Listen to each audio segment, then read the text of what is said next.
नमस्कार, आप देख रहे हैं सी न्यूज भारत और मैं हूं ऋषभ सक्सेना। पनवेल में नवी मुंबई अंतर्राष्ट्रीय हवाई अड्डे के नामकरण को लेकर एक बार फिर विवाद खड़ा हो गया है। परियोजना प्रभावितों और स्थानीय जनप्रतिनिधियों की वर्षों पुरानी मांग रही है कि हवाई अड्डे का नाम किसान नेता और जननायक दिगंबर बा पाटिल के नाम पर रखा जाए। इसी को लेकर परियोजना प्रभावित महिला समिति की प्रमुख संयोजिका प्राजक्ता संतोष गोवारी के नेतृत्व में व्यापक आंदोलन भी चलाया गया था। इस आंदोलन को विभिन्न राजनीतिक दलों और सामाजिक संगठनों का भी समर्थन प्राप्त था। विरोध के चलते मुख्यमंत्री देवेंद्र फडणवीस ने पूर्व में आश्वासन दिया था कि हवाई अड्डे का नाम डी बा पाटिल के नाम पर ही रखा जाएगा। इससे आंदोलनकारियों और स्थानीय लोगों में उम्मीद की किरण जागी थी। बुधवार को जब हवाई अड्डे का भव्य उद्घाटन कार्यक्रम संपन्न हुआ तो उपस्थित हजारों स्थानीय लोगों की निगाहें प्रधानमंत्री नरेंद्र मोदी और मुख्यमंत्री देवेंद्र फडणवीस की ओर थी। कार्यक्रम के दौरान डी बा पाटिल को एक संघर्षशील नेता और किसान हितैषी व्यक्तित्व के रूप में याद किया गया, लेकिन हवाई अड्डे के नामकरण को लेकर कोई ठोस घोषणा नहीं की। इससे जमीनदाताओं, परियोजना प्रभावितों और आंदोलनकारियों में गहरा आक्रोश उत्पन्न हुआ है। स्थानीय लोगों का कहना है कि वे इस ऐतिहासिक कार्यक्रम में केवल नामकरण की घोषणा सुनने के लिए आए थे, लेकिन उनकी अपेक्षाएं अधूरी रह गई। इस मुद्दे को लेकर परियोजना प्रभावित समिति की संयोजिका प्राजक्ता गोवारी ने सरकार को दो टूक चेतावनी दी कि यदि जल्द से जल्द हवाई अड्डे का नाम डी बा पाटिल के नाम पर नहीं रखा गया तो आंदोलन और अधिक उग्र रूप लेगा।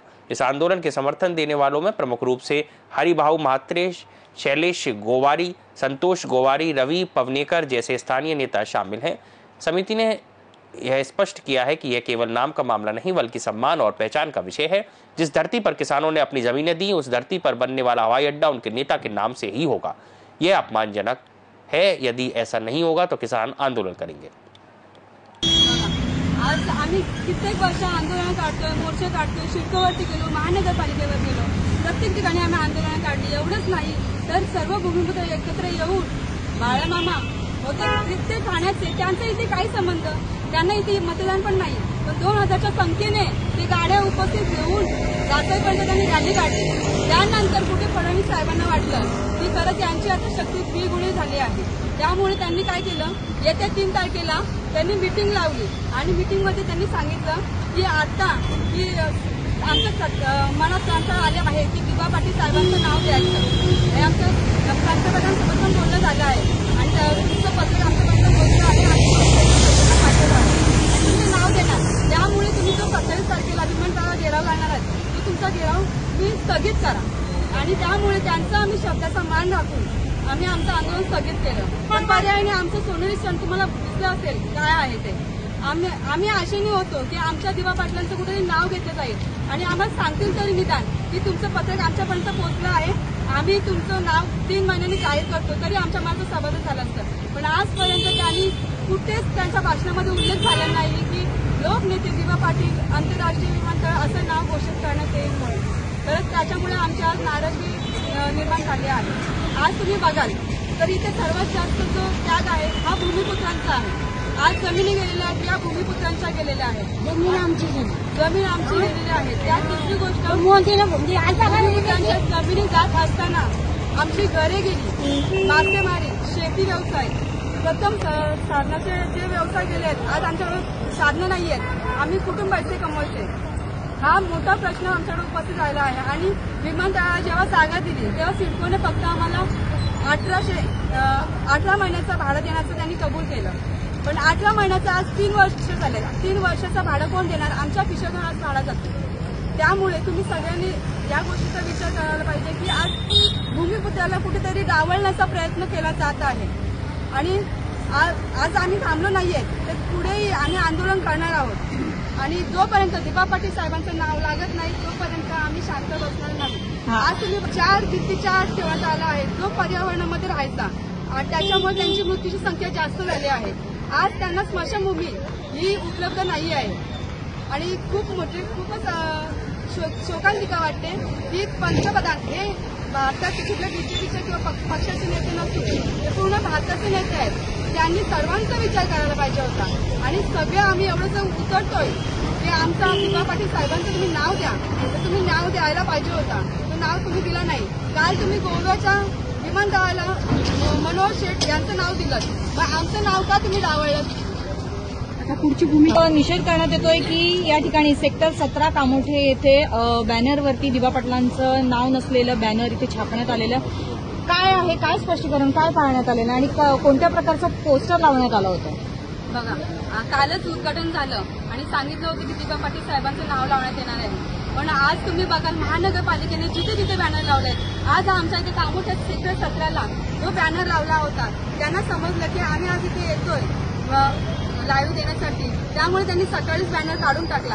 अशा प्रकारचा जो बॅनर होता यामध्ये कुठेतरी दिवा पाटलांचा फोटो तुम्हाला दिसतोय का नाव दिसतोय, अशा प्रकारची फसवणूक आज इथे केली जात आहे. आम्ही कोणत्या विश्वासावर यांच्यावर अवलंबून राहायचं की आमच्या दिवा पाटलांचं नाव लागणार आहे म्हणून.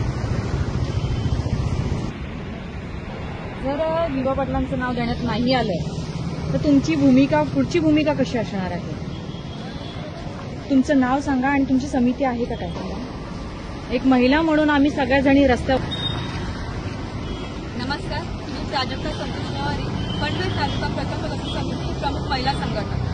आज तुम्ही बघाल की आम्ही आशेवर होतो कुठेतरी आमच्या लोकनेते दिवा पाटील साहेबांचं नाव लागेल का, तर त्यांनी आमच्यासाठी संघर्ष केला आणि त्यांच्यामुळे आज 12.5% मिळाले. त्याच्यामुळे आम्ही तिथे या नोव्हेंबरमध्ये टिकू शकलो, राहू शकलो.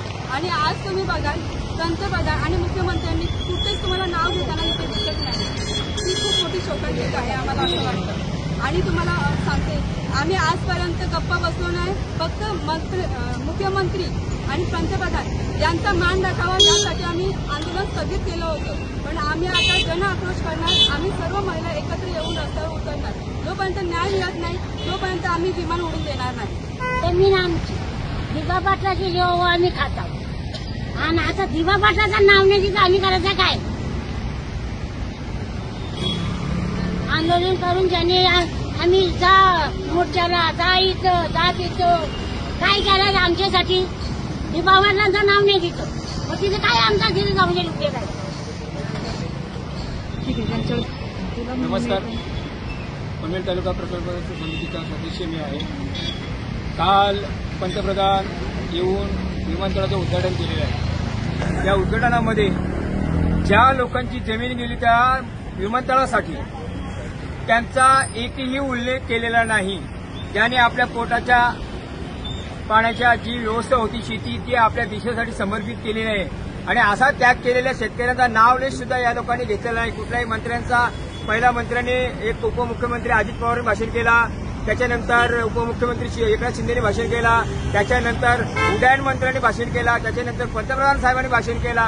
परंतु या भाषणामध्ये फक्त दिवा पाटलांचा उल्लेख एवढाच केला का त्यांनी आमच्यावर उपकार केलेले आहेत आणि शेतकऱ्यांचा नेता एवढा फक्त उपकार केला. आमच्या मनामध्ये एवढी जास्ती हे आहे, मनामध्ये खतखत आहे का जर आता दिवाळी येत आहे आणि दिवाळी आम्हाला जर उत्साहाने साजरी करायची असती तर आमच्या दिवा पाटलांचं नाव कालच्या वेळेला जाहीर केले असता तर आम्ही या दिवाळी आनंदाने साजरी केली असती. परंतु यांनी आमच्या दिवाळीवर विसर्जन आणण्याचा प्रयत्न केलेला आहे. कारण आमचा हा जो नेता आहे, या नेत्याचं महत्व याने केलेलं आहे. राष्ट्रीय नेता आहे, त्यांनी काय काय काम केलेलं आहे आणि त्यांच्या अस्तित्वासाठी, त्यांच्या नावासाठी आम्ही अहोरात्र प्रयत्न करू. जोपर्यंत या दिवा पाटलांचं नाव या विमानतळाला लागत नाही तोपर्यंत आम्ही गप्प बसणार नाही आणि आमच्या समितीतर्फे आम्ही सतत रस्त्यावर येऊन आंदोलन करू. पनवेल से सी न्यूज संवाददाता रोहित म्हात्रे की रिपोर्ट। अब यह देखना अहम होगा कि मुख्यमंत्री और केंद्र सरकार इस मुद्दे को लेकर क्या रुख अपनाती है। परियोजना प्रभावितों की नाराजगी लगातार बढ़ रही है और अगर शीघ्र ठोस कदम नहीं उठाए गए तो यह आंदोलन नवी मुंबई के विकास में एक बार फिर रुकावट बन सकता है। फिलहाल के लिए इस खबर में इतना ही। देश और दुनिया की तमाम खबरों के लिए देखते रहिए सी न्यूज भारत।